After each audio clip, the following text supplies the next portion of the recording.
Welcome to our channel Sanjay public inter college. My name is Vinod Kumar सांग। और जो मेरा जो सब्जेक्ट है वो है रासायनिक विज्ञान। रासायनिक विज्ञान ये 12 क्लास का चैप्टर है। और जो फर्स्ट चैप्टर है उसका 12 क्लास का फर्स्ट चैप्टर जो है वो है ठोस अवस्था। ठोस अवस्था आपने पढ़ी है, इससे पहले आपने पढ़ा होगा ठोस, ओनली ठोस। ठोस और ठोस अवस्था में डिफरेंस कुछ नहीं है, बस हल्का सा नाम मात्र डिफरेंस है, बस नाम मात्र डिफरेंस कह सकते हो उसे। भाई ठोस आपको पता ही है ठोस क्या होते हैं। आपने इससे पहले जो ठोस पढ़े हैं वो पढ़े हो आयतन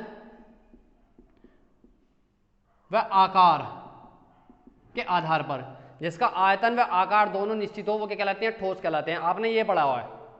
अब क्या है, अब है कणों के या अणुओं के बारे में। अब आप पढ़ोगे कि ठोस क्या होते हैं। जैसे मैं एग्जांपल ले रहा हूं, एग्जांपल यहां ठोस, द्रव और गैस। आपने पढ़ा होगा कि ठोस में क्या है, जिसका आकार व आयतन दोनों निश्चित हो वो कहलाते हैं, ठोस कहलाते हैं। और जिसमें आकार अनिश्चित और आयतन निश्चित होता है वो क्या कहलाते हैं, वो क्या कहलाते हैं, द्रव कहलाते हैं। और जिसका आकार व आयतन दोनों अनिश्चित हो वो क्या कहलाते हैं, गैस कहलाते हैं। ये आपने डेफिनेशन पढ़ी है किसकी, ठोस, द्रव, गैस की। अब आपको जो डेफिनेशन पढ़नी है, जो 12th में डेफिनेशन पढ़नी है वो पढ़नी है कि ठोस अणुओं के आधार पर कैसे होते हैं। अब ठोस क्या होते हैं, जिनके कण जिस पदार्थ के अवयव कण अंतराणु बल द्वारा या परबल अंतराणु बल द्वारा आपस में जुड़े हुए होते हैं वो क्या कहलाते हैं, ठोस कहलाते हैं। जैसे मैं एग्जांपल ले रहा हूं, ठोस ये इनके अणुओं के बीच रिक्त स्थान बहुत कम होता है। जिन पदार्थों के अणुओं के बीच रिक्त स्थान बहुत कम हो वो क्या कहलाते हैं, ठोस। द्वारा डेफिनेशन बोल रहा हूं, जिन पदार्थों के बीच अंतराणु के स्थान बहुत कम हो वो क्या कहलाते हैं, ना के बराबर हो, नगण्य हो, वो क्या कहलाते हैं, ठोस कहलाते हैं। अब द्रव क्या कहलाते हैं, जिनके अणुओं के बीच रिक्त स्थान ठोस के मुताबिक कुछ अधिक हो, मतलब हो तो नाम मात्र हो, वो क्या कहलाते हैं, द्रव कहलाते हैं। अब गैस में क्या होता है कि जिन पदार्थों के अणुओं के बीच रिक्त स्थान ठोस व द्रव के मुताबिक अधिक हो। भाई इन दोनों से ज्यादा होगा यहाँ पर, मतलब एक अणु यहाँ है तो एक अणु यहाँ होगा, एक अणु यहाँ है तो एक अणु यहाँ, ऐसे बीच रिक्त स्थान बहुत ज्यादा होगा। अब आपके समझ में आ गया होगा कि ठोस क्या होते हैं, कि अणुओं के आधार पर क्या होते हैं। अब कुछ बच्चों की समझ में नहीं आया होगा कि अंतराणु स्थान क्या बोल रहे हैं सर। अंतराणु स्थान मतलब होता है दो अणुओं के बीच जो रिक्त स्थान होता है, एक अणु यो है और एक अणु यो है, इन दोनों के बीच जो रिक्त स्थान होता है वो क्या कहलाता है, अंतराणु स्थान कहलाता है। अंतराणु स्थान पता चल गया होगा आपको कि अंतराणु स्थान क्या होता है। अंतराणु स्थान होता है दो अणुओं के बीच जो रिक्त स्थान होता है वो कहलाता है अंतराणु स्थान। अब हमें पता क्या चलेगा कि पदार्थ के अणुओं के बीच भी रिक्त स्थान होता है, पता क्या चलेगा। भाई आपने क्या करा, एग्जाम्पल के रूप में बता रहा हूं मैं, एग्जाम्पल बिल्कुल बेस्ट एग्जाम्पल। लोहे की एक छड़ लिया आपने, लोहे में कैसा होगा, भाई लोहे की एक छड़ को आपने एक तरफ गर्म कर रहे हो, एक सिरे को गर्म कर रहे हो और दूसरे सिरे को पकड़ रहे हो आप। कुछ समय बाद क्या होगा, लोहे की छड़ दूसरा जो पहला वाला जिस सिरे से आप गर्म कर रहे हो उस सिरे से लोहे की ऊष्मा और दूसरे वाले सिरे तक पहुंच जाएगी। वो क्या होता है, वो अणुओं के द्वारा, जो अणु आपस में गति करते रहते हैं ना, बस आपस में गति जरूर करते हैं, छोटी मोटी, ध्यान सुन लेना, गति जरूर करते हैं छोटी मोटी, पर थोड़ी बहुत करें, वो ऐसा नहीं है कि जरूरी करें। भाई क्या होगा, एक अणु यहाँ है तो एक अणु यहाँ होगा, ये इससे मिल जाएगा। जब इसके अणु योगक्रम, भाई इस समय योगक्रम है अणु, तो थोड़ी देर बाद यो अणु गर्म हो जाएगा, फिर इसके बाद थोड़ी बहुत योगक्रम हो जाएगा, फिर थोड़ी देर बाद योगक्रम हो जाएगा, ऐसी संरचना चलती रहेगी। और ये जालक के रूप में होते हैं। भाई एक जालक यहाँ है, ऐसे ये जालक के रूप में होंगे। जालक आप जानते हो, ठीक है ना भाई, जालक क्या होता है, जालक भी आप जानते हो। जालक एग्जाम्पल के रूप में कह सकता हूँ कि जैसे चाय छल्ली, वो जालक एक प्रकार का, ठीक है भाई। आपको पता चल गया होगा कि ठोस क्या होते हैं, कि ठोस के बारे में क्या है, कि अंतराणु स्थान क्या होता है, इसके बारे में पता चल गया होगा। द्रव के बारे में चले गए, गैस के बारे में चले गया, पर चैप्टर का नाम जो है वो है ठोस अवस्था। इससे ठोस से संबंधित पढ़ना है आपको, इससे ज़्यादा कुछ नहीं पढ़ना है आपको। कभी आप ये सोचो कि द्रव क्या है, ठोस क्या है, गैस क्या है, ये आप पहले ही पढ़ चुके हैं, पहले ही पढ़ चुके हैं ये चीज़। अब तो मैं ठोस के बारे में बताऊंगा, ठोस होते क्या है, ठोस की अवस्था क्या है। अब देखो कि आपको पता चल गया कि ठोस अवस्था क्या होती है। अंतराणुक स्थान किसे बोलते हैं, अंतराणुक स्थान के बारे में आप जान गए होंगे। एक बार डेफिनेशन बता रहा हूं कि ठोस अवस्था क्या होती है। ठोस अवस्था, ठोस अवस्था की डेफिनेशन, वे पदार्थ जिनके अवयव कण, दोबारा डेफिनेशन सुन लेना, वे पदार्थ जिनके अवयव कण, अवयव कण परबल, परबल बोला ना, परबल, परबल अंतराणुक,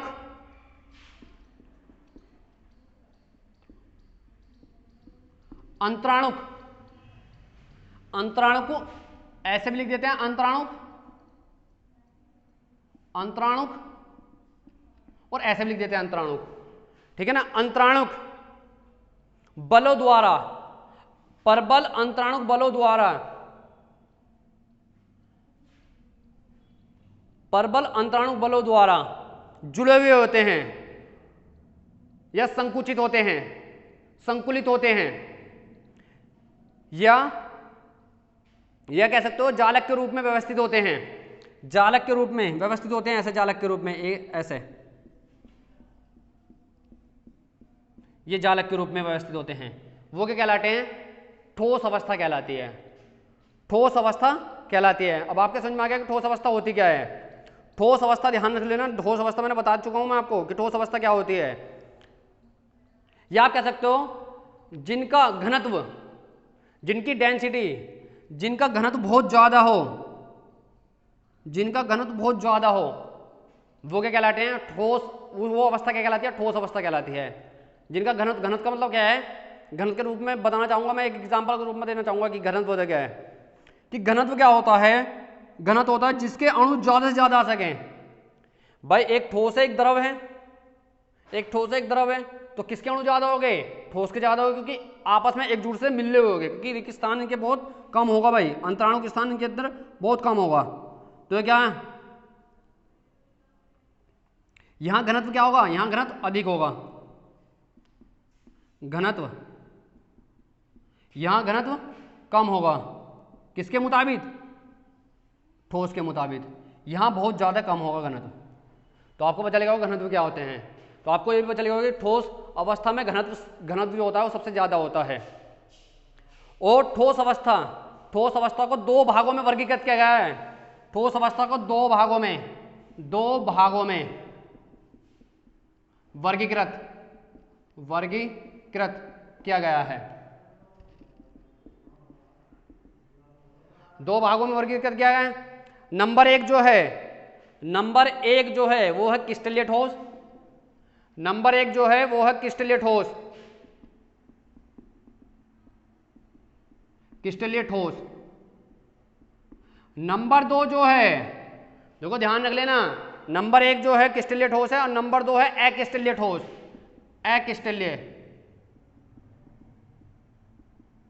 क्रिस्टलीय ठोस। अब आपको पता चलेगा कि क्रिस्टलीय ठोस और अक्रिस्टलीय ठोस दो भागों में वर्गीकृत किया गया है, किसे, ठोस अवस्था को। अब क्रिस्टलीय ठोस होते क्या हैं और अक्रिस्टलीय ठोस होते क्या हैं, इनके बारे में बताना चाहूंगा। कि क्रिस्टलीय ठोस क्या होते हैं, वे ठोस पदार्थ जिनमें अवयव कण, वे ठोस पदार्थ जिनमें अवयव कण क्या हूं क्रिस्टलीय ठोस में से मिटा दूं,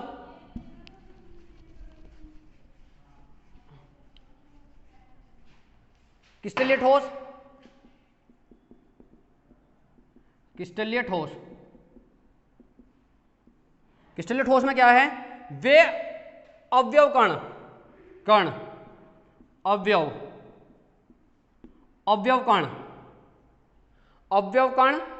अणु कोमा परमाणु कोमा आयन,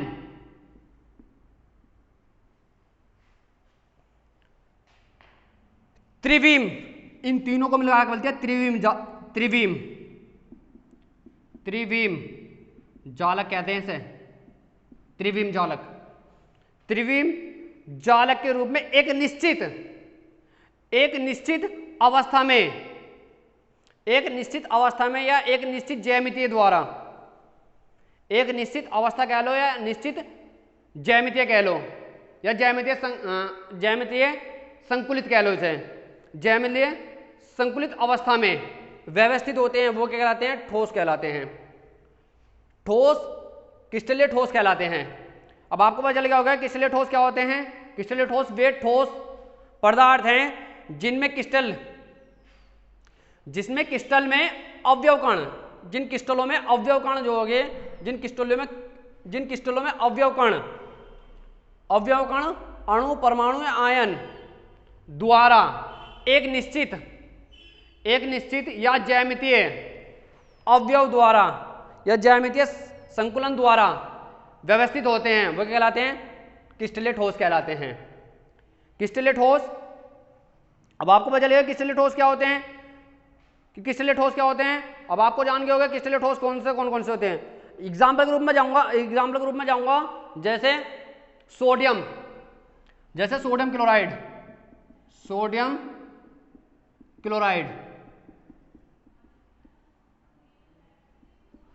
क्लोराइड, NaCl, ये क्या है? ये एक एग्जाम्पल है। एग्जाम्पल भाई, जो जिस समय नमक आता है, नमक का गोला सा होता है, आपने देखा होगा, बोलते हैं घर पे जो हमारे पेरेंट्स को बोलते हैं, वे क्या बोलते हैं कि साबुत नमक होता है, जो मिश्री के रूप में होता है, वो भी जो मैं एग्जाम्पल दे रहा था अभी, ठीक है ना। ये क्या है? ये एग्जाम्पल है क्रिस्टलीय ठोस का। अब आपके समझ में आ गया क्रिस्टलीय ठोस क्या होते हैं। अब इनके बारे में जान गए होगे कि क्रिस्टलीय ठोस होते क्या हैं, ठीक है बेटा। अब आप इसके बारे में जान गए क्रिस्टलीय ठोस क्या होते हैं। ऐसे ही एक अक्रिस्टलीय ठोस होते हैं। अक्रिस्टलीय ठोस जो होते हैं उनमें क्या होता है? उनमें अंतराणु, भाई यहाँ क्या होगा? यहाँ निश्चित होंगे, यहाँ तो निश्चित होंगे, सॉरी निश्चित या ज्यामिति संकुचन के द्वारा या संकुलन के द्वारा ये जुड़े हुए होंगे। यहां क्या होगा? अक्रिस्टलीय ठोस में, अक्रिस्टलीय ठोस में होगा, इनमें अवयव कण जो होंगे वो क्या होंगे? अवयव कण जो होंगे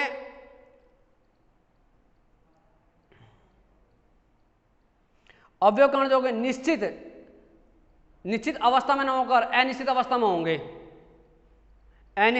होंगे, ठीक है भाई। अब आपको समझ में आ गया कि क्रिस्टलीय ठोस क्या, ये ज्यामितीय संकुचन के अनुसार नहीं होंगे, ये क्या कहलाते हैं? अक्रिस्टलीय ठोस कहलाते हैं। अब आपको समझ में आ गया क्रिस्टलीय ठोस क्या होते हैं, अक्रिस्टलीय ठोस क्या होते हैं। अब आप इतने बारे में जान गए होंगे कि क्रिस्टलीय ठोस क्या होते हैं, क्रिस्टलीय ठोस क्या होते हैं, और घनत्व क्या होता है, और अवयव कण क्या होते हैं। अवयव कण के बारे में आपको जान गए होंगे, अवयव कण क्या होते हैं, और अवयव कण के बारे में आप ज़्यादा से ज़्यादा जान गए होंगे। अवयव कण के बारे में आपको पता चल गया कि अवयव कण क्या होते हैं। अब ठोस अवस्था के बारे में आपको पता चल गया हुआ है। इसके कुछ पॉइंट हैं जो आने वाली अगली वीडियो में आपको क्लियर हो जाएंगे बिल्कुल, और एक बार रिवाइज और करवा दूंगा मैं इसे, जब अगली वीडियो आएगी, इसकी अगली वीडियो जो आएगी, एक बार और रिवाइज करा दूंगा इसका, और जिससे कि आपके बहुत ज़्यादा समझ में आ जाए। तो इस चैप्टर को पढ़ने के लिए, आने वाली वीडियो को देखने के लिए हमारे चैनल को सब्सक्राइब जरूर कर दें, जिससे कि आने वाली नोटिफिकेशन आपको जल्दी मिल सके, ठीक है बेटा। Thank you and watching.